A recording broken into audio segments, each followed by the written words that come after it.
అందరికి నమస్కారం అండి. నేనండి అభివృద్ధి చేస్తామంటూ కొడతారు సెల్ఫ్ డబ్బా అప్పులతో ఆంధ్రాని అనిపిస్తున్నారు. అబ్బా టీవీ నుండి అమలాపురం అరవింద్ బాబుని మాట్లాడుతున్నా అండి. ఇక ఎండలో పెడితే కరిగిపోతుంది ఐసు. ఈ రోజు మనం డిస్కస్ చేయబోతుంది 99 పైసలకే ఎకరాలు అమ్మేశారనే న్యూస్. तू समझा?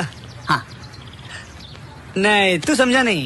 ఇక అదుగో రాబోతుందంటూ చెప్తున్నారు టీసీఎస్ మన వైజాగ్ సిటీకి. అందుకోసం 21 ఎకరాలు 99 పైసలకే అమ్మేశారంట ఆ కంపెనీకి. ఏం మాట్లాడుతున్నావురా, నరాలు కట్ అయిపోయింది. ఇక ఇండియాలో అంటారు మన బాబోర్ని మరో ఎలాన్ మస్క్ అని. ఇలా ప్రభుత్వ ఆస్తుల్ని అడ్డగోలుగా అమ్ముతూ చెప్తున్నారు సంపద సృష్టిలో ఇదో భాగమని. అంతేగా అంతేగా. ఇక ఇదంతా చూశాక అర్థమైంది ది గ్రేట్ విజనరీ ఆడే ఆట. అంత ల్యాండ్ ఇంత తక్కువకిస్తే తప్ప ఆంధ్రాకో కంపెనీని తీసుకొచ్చే దిక్కు మీకు లేదన్నమాట.